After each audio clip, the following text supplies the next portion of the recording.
وأنا بريء مما تجرمون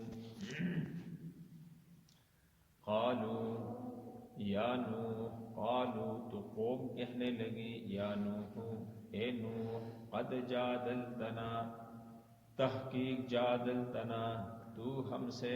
جھگڑا کرتا ہے فاکثرت جدالنا پس تم نے بہت زیادہ جھگڑا کیا ہمارے ساتھ فأتنا پس لیا بما تعدنا اس کو تعدنا جس کا تو ہم سے وعدہ کرتا ہے ان کنت من الصادقین اگر ہے تو اپنے اس دعوے میں سچا قال نوح علیہ السلام نے فرمایا انما یأتیکم بہ اللہ بے شک یأتیکم بہ اللہ اس کو تمہارے پاس لانے والا اللہ ہے انشاء اگر وہ چاہے وما انتم بمعجزین اور نہیں ہو تم اس کو عاجز کرنے والے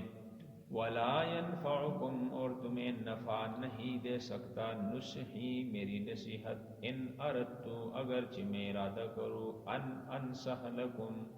کہ تمہیں نصیحت کرتا رہوں ان کان اللہ اگر کان اللہ یرید اللہ اگر ارادہ کرے ایغویکم تمہیں ایغویکم گمراہ کرنے کا ہوا ربکم پس وہ تمہارا رب ہے وَإِلَيْهِ تُرْجَعُونَ اور اسی کی طرف لوٹ کر جاؤ گے ام یقولون افطرا کیا وہ کہتے ہیں افطرا ہو اس کو یہ افطرا ہو اس نے یہ خود گڑا ہے قل آپ فرما دیجئے ان افطریتہ اگر اس کو میں نے خود گڑا خود بنایا ہے فعلی اجرامی بس مجھ پر ہے میرے اس جرم کی سزا وَأَنَا بَرِيءٌ اور میں بری ہوں مما اس سے تجرمون جو تم جرم کرتے ہو قالوا یا نوح حضرت نوح علیہ السلام کی قوم کی باتیں اس سے پہلے کہ حضرت نوح علیہ السلام نے ایک لمبا عرصہ قوم کو سمجھایا دعوت و تبلیغ کی 950 سال کا تذکرہ قرآن نے بتایا ہے 950 سال کا زمانہ کافی نہیں ہے بہت بڑا زمانہ ہے یعنی اس میں حضرت نوح علیہ السلام نے سرن جہرن اور دن رات کو ہر حال میں تنہائی میں اجتماعات میں رب کی وحدانیت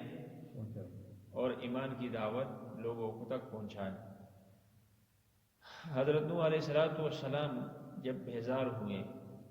نا امید ہوئے مایوس ہوئے تک گئے تبلیغ کرتے کرتے کرتے کرتے اور ایسا بھی نہیں تھا کہ صرف تبلیغ انہوں نے کی اور انہوں نے نہیں سنا بلکہ اس سے پہلے بھی آپ نے سنا کہ نوح علیہ السلام جہاں بھی کھڑے ہوتے جس کے ساتھ بھی کھڑے ہوتے تو وہ اپنے کانوں میں انگلیاں رکھتے تھے کہ نوح کی آواز ہی ہم تک نہ پہنچے اور نوح علیہ السلام جہاں دیکھتے تو وہ اپنی چادروں کو اوڑھ لیتے تھے کہ نوح علیہ السلام کی نگاہیں ہی ہمارے اوپر نہ پڑے اور نوح علیہ السلام کو انہوں نے مارا پتھراؤ کیا کیا کچھ تکلیفیں اس دعوت کے بدلے میں یہ 950 سال مسلسل دیتے رہے تو نوح علیہ السلام کی جو ہے زبان پر وہ بددعا بھی آئی اللہ تعالیٰ نے پھر قبول کر دی بہرحال نوح علیہ السلام نے 950 سال محنت کر کے لوگوں نے تنگ آ کر کہا کہ بھئی کب تک تم ہمارا پیچھا چھوڑو یعنی ایک لمبا عرصہ تم لگے رہے اور ہم بار بار تجھے چھپ کرتے رہے آپ باز ہی نہیں آتے ہو لہٰذا اس طرح ہے کہ بھئی تم ہمیں ڈراتے ہو کہ تم نے مرنا ہے اور قیامت میں آنا ہے اللہ نے تمہیں عذاب میں مبتلا کرنا ہے یہ کب تک تم بولتے رہو گے 950 سال گزر گئے چھوڑو اب فیصلہ ہی کرتے ہیں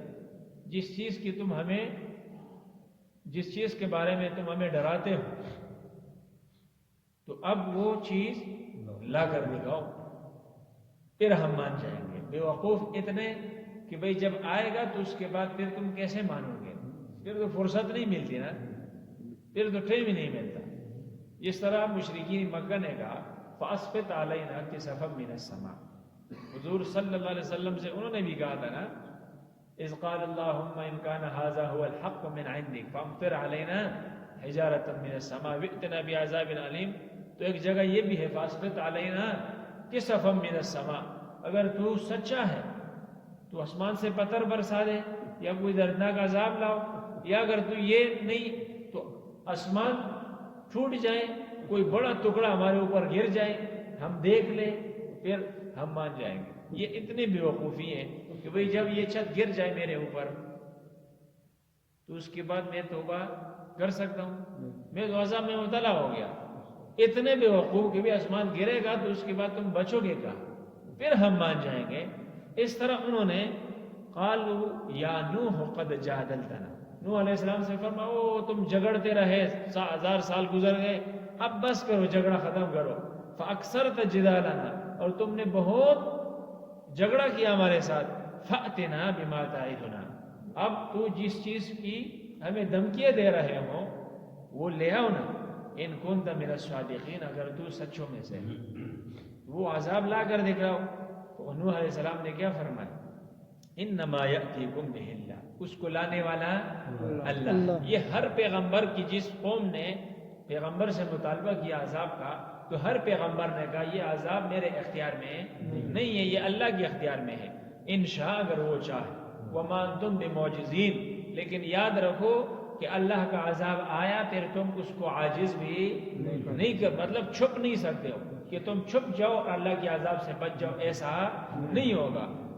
لا ينفعكم ولا ينفعكم نصحي ان اردت ان انصح لكم، نوح علیہ السلام نے فرمایا کہ میں تمہیں میری نصیحت تمہیں کوئی نفع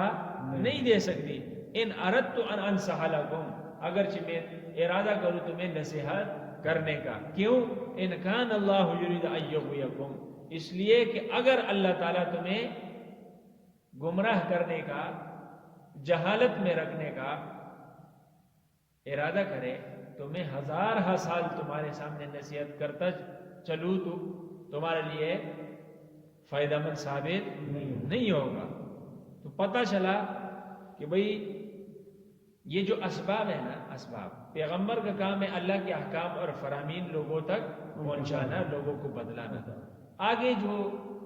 زبردستی ہے نا، جبرن کسی کو ہدایت دینا یا جبرن کسی کو کافر بنانا، کفر میں رکھنا، یہ جبرن اللہ نہیں کرتا،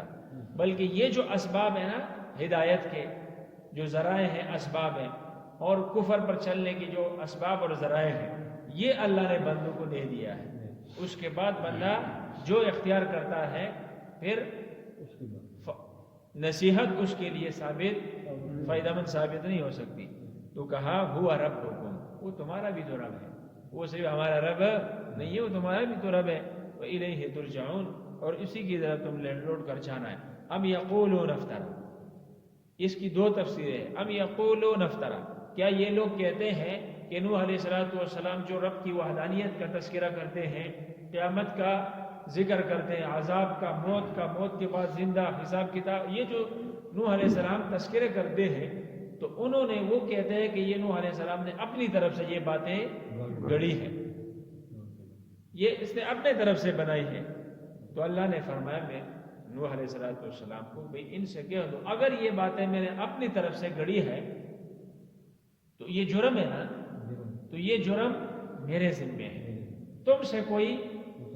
مطالبہ نہیں ہے، تم سے کوئی پوچھ نہیں ہے اس کے مطابق. اللہ مجھ سے پوچھے گا، اس کی سزا جیسا مجھے ملے گی.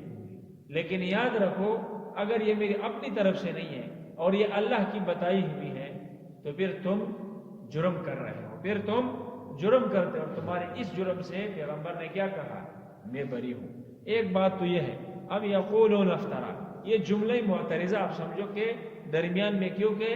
یہ قرآن حضور صلی اللہ علیہ وسلم پر نازل ہوا اور اس وقت اس کے مخاطبین مشرکین مکہ تھے، تو اس وقت انہوں نے حضور صلی اللہ علیہ وسلم پر بھی اعتراض کیا کہ یہ جو کلام ہمیں پڑھ کے سناتے ہیں اور اس کے ذریعے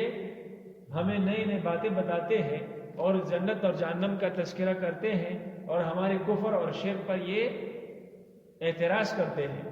یعنی اس کو غلط ثابت کرتے ہیں. تو انہوں نے کہا ام یقولون افترا، اس قرآن کو خود اس نے گڑا ہے. اللہ نے فرمایا قل، اے میرے محبوب آپ کہہ دیجئے ان افتریتہ، اگر اس کو میں نے گڑا ہے، میں نے بنایا ہے، فعلی اجرامی، تو اس کا جرم میرے اوپر ہے، وانا بریء، لیکن تم جو اس کی مخالفت کرتے ہو جرم کر کے، وانا بریء مما تجرمون، میں تمہاری اس جرم سے کیا ہوں؟ بری ہوں۔ اللہ تعالیٰ ہمیں سمجھنے اور عمل کی توفیق نصیب فرمائے۔ اذکرونی اذکرکم واشکروا لی ولا تکفرون۔ انزل الذکر